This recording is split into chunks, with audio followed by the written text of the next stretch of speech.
बिस्मिल्लाहिर्रहमानिर्रहीम। अस्सलाम वालेकुम नाज़रीन, मैं हूं अहमद फ़वाद और आप मेरा यूट्यूब चैनल देख रहे हैं। नाज़रीन, आज दो अहम मामलात हैं जिन पर मैंने आपको अपडेट करना है। सबसे पहला तो ये कि यूसुफ रज़ा गिलानी जो कि सेनेट इलेक्शन में हफीज़ शेख के ख़िलाफ़ खड़े हैं, वो किस तरह पहले मरहले में ही फ़ेल हो गए हैं। उनके जो कागज़ात नामज़दगी थे वो आज इलेक्शन कमीशन में जमा हुए, लेकिन वो जो है एक्सेप्ट नहीं हुए। ऐसा क्यों हुआ?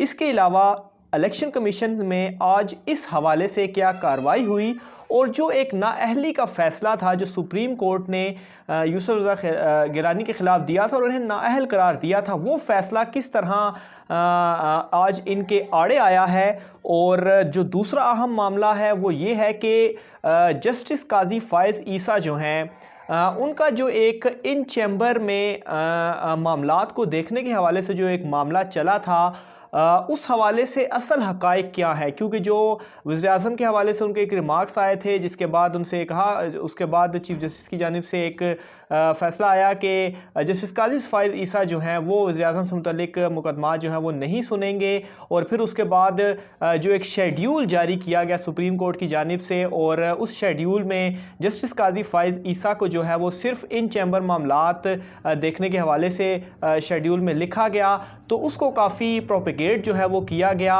हक़ाइक़ इस हवाले से असल क्या हैं, आज की इस वीडियो में आपको इस हवाले से भी अपडेट करूँगा। वीडियो में आगे बढ़ने से पहले नाज़रीन, अगर आपने मेरे यूट्यूब चैनल को सब्सक्राइब नहीं किया तो इसे सब्सक्राइब कर लें ताकि मेरी हर आने वाली वीडियो जो है वो आप तक बर वक्त पहुँच सके।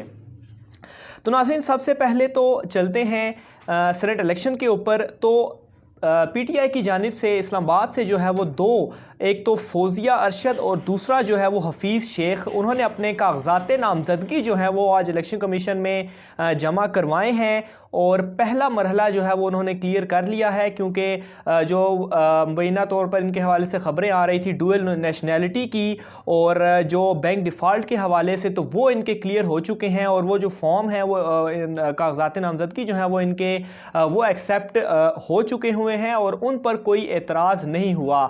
जबकि दूसरी जानिब साबिक़ वज़ीर-ए-आज़म यूसुफ रज़ा गिलानी जो कि पीडीएम के एक मुश्तरका उम्मीदवार हैं, उन्होंने भी अपने जो कागज़ात नामज़दगी हैं उन पर वो जमा करवाए, लेकिन उस पर एतराज़ जो है वो पीटीआई की जानिब से सामने आया है। और उन एतराज़ात की वजह से जो रिटर्निंग ऑफिसर हैं उन्होंने यूसुफ रज़ा गिलानी के कागज़ात नामज़दगी को एक्सेप्ट नहीं किया। वो एतराज़ात क्या थे? दो अहम एतराज़ात थे। सबसे पहला तो ये एतराज़ उठाया गया कि जो तौहीन अदालत का मामला था, आपको याद होगा कि जब यूसुफ रज़ा गिलानी जो थे जब वज़ीर-ए-आज़म थे, तो इन्हें तौहीन अदालत जो है वो इन पर तौहीन अदालत की इन्हें सज़ा जो है वो दी गई और बतौर वज़ीर-ए-आज़म भी इन्हें हटा दिया गया था। जिसके बाद जो राजा परवेज़ अशरफ थे वो वज़ीर-ए-आज़म नामज़द हुए और उसमें ये कहा गया कि 62 और 63 पे जो है वो ये उस वक्त पूरे नहीं उतरते। तो एक बंदा जो कि ऑलरेडी नाअहल है, 62 और 63 पर नहीं उतरता, तो वो जो है वो किस तरह से कागज़ात नामज़दगी जमा करवा सकता है। जबकि जो दूसरा एतराज़ था वो ये था कि इन पर नैब में केसेस चल रहे हैं। उस हवाले से भी मैं आपको अपडेट देता रहता हूं कि नैब में क्या इनके ऊपर केसेस चलते रहते हैं। और मौक़िफ़ ये अपनाया गया कि नैब जो है वह चूँकि बाकायदा तहकीकात करता है और तहकीकात करने के बाद ही जो जो केसेस हैं, वो जो रेफरेंसेस हैं वो बनाता है। तो इनके ख़िलाफ़ जो है वो नैब में केसेस चल रहे हैं। ख़ास तौर पर जो तोशा खाना का केस है वो इनके ख़िलाफ़ चल रहा है। और तोशा खाना का रेफरेंस जो है वो क्या था कि इन्होंने मुबैना तौर पर जो सहूलत कारी है वो की थी, यानी कि आसिफ जरदारी को जो है वो तोशा खाना से जो गाड़ियाँ थी वो दी थी और उनकी जो ड्यूटी थी वो भी मुबैना तौर पर जाली अकाउंट से दी गई। जबकि इन्हीं के टेन्योर में तोशा खाना की जो गाड़ियाँ हैं वो साबिक़ वज़ीर-ए-आज़म नवाज़ शरीफ जो है वो भी यूज़ करते रहे। तो इन पर मुबैना तौर पर सहूलत कारी के जो है वो इल्ज़ामात थे। तो ये दो एतराज़ात थे मेन जो कि उठाए गए, जिस पर कहा गया कि इन्हें एक्सेप्ट नहीं किया जाए। जबकि दूसरी जानिब यूसुफ रज़ा गिलानी की जानिब जो वकील थे उन्होंने भी आज इस पर अपना मौक़िफ़ जो है वो सामने पेश किया और एक अहम जो उन्होंने नुक्ता उठाया वो ये कि जो आम इंतखाबात हैं, नाअहली के बाद आम इंतखाबात में यूसुफ रज़ा गिलानी ने जो है वो हिस्सा लिया है और उस वक्त भी ये एतराज़ सामने आए थे, लेकिन रिटर्निंग ऑफिसर्स की जानिब से जो है वो उनके कागज़ात नामज़दगी एक्सेप्ट कर लिए गए थे। तो ये नुक्ता जो है वो वैलिड नहीं है। हालांकि आम इंतखाबात और सेनेट इलेक्शन दोनों जो हैं वो अलग-अलग चीज़ें हैं। देखना है कि इस हवाले से जो रिटर्निंग ऑफिसर हैं वो क्या फ़ैसला करते हैं।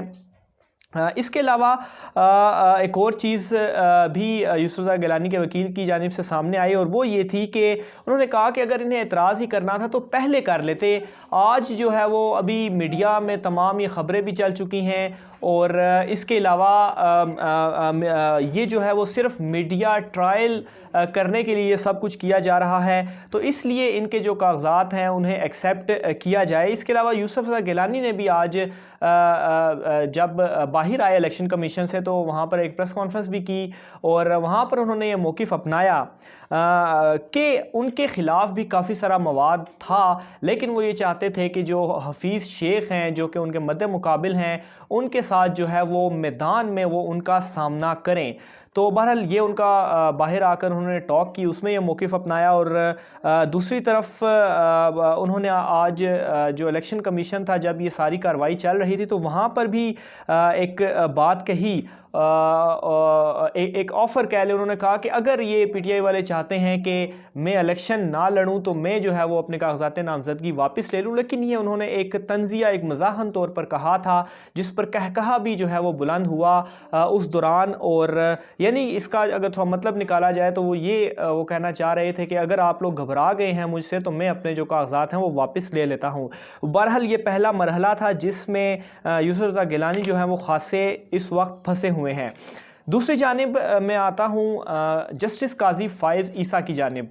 अच्छा नाज़रीन, ये मामला शुरू हुआ था कि जब जो एक केस था मुबैना फ़ंडिंग के हवाले से, जब वो केस चला तो जस्टिस काजी फ़ाइज़ ईसा ने जो है वज़ीर-ए-आज़म के हवाले से कुछ रिमार्क्स दिए जिस पर काफ़ी जो है वो तनकीद भी हुई और उसके बाद क्या होता है कि उन्हें जो है वज़ीर-ए-आज़म से मुतल्लिक कोई भी केस सुनने से रोक दिया जाता है और रोके जाने के बाद जो है वो शेड्यूल जारी होता है, एक जो कि एक वीकली शेड्यूल होता है जिसमें बताया जाता है कि इस बेंच में जो है वो ये जजेस होंगे और ये केसेस जो है वो सुनेंगे। उस शेड्यूल में जो काजी फ़ाइज़ ईसा हैं उनका नाम जो है वो जब सामने आया तो उनके नाम के साथ लिखा हुआ था कि इन चैम्बर जो है ये मामला देखेंगे, जिस पर काफ़ी तनकीद हुई कि शायद वो जो वज़ीर-ए-आज़म वाला मामला था उसके बाद जो है वो कोई क्लैश हुआ है और इन्हें जो है वो अलहदा कर दिया गया। लेकिन अभी सुप्रीम कोर्ट की जानिब से एक एलामिया जारी हुआ जिसमें उन्होंने ये कहा कि सबसे जस्टिस काजी फ़ाइज़ ईसा को जो है वो बेंच 4 में शामिल किया गया था, जिसमें जस्टिस काजी फ़ाइज़ ईसा और जस्टिस मंसूर अली शाह जो है वो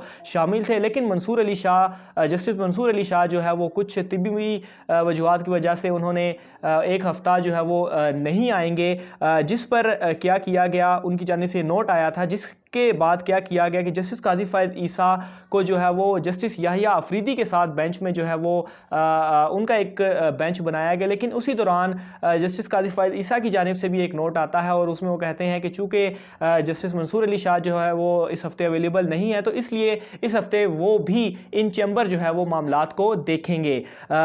जिसके बाद क्या किया जाता है कि जो शेड्यूल जारी किया गया उसमें इन चैम्बर जो है वो उनके हवाले से लिखा गया, लेकिन इसको बड़ा जो है वो प्रोपिगेट किया गया और मुबैना तौर पे ये कहा जाता रहा, कुछ ट्वीट्स भी आई कि शायद कोई इख्तलाफात हैं और चीफ जस्टिस ने जो है वो जानबूझकर इन्हें अलहदा किया और इन्हें मुकदमात सुनने से रोका। लेकिन असल मामला जो है वो कुछ और है। जस्टिस काजी फ़ाइज़ ईसा ने खुद ही इन चैम्बर मामलात देखने के हवाले से कहा था। तो नाज़रीन, ये दो अहम मामलात थे जिन पर मैंने आपको अपडेट करना था। तो जो फेक न्यूज़ है उससे लाजमी बचिए। मेरे चैनल को ज़रूर सब्सक्राइब करें। आज के वीलॉग में इतना ही, आइंदा फिर मुलाकात होगी। अल्लाह हाफ़िज़।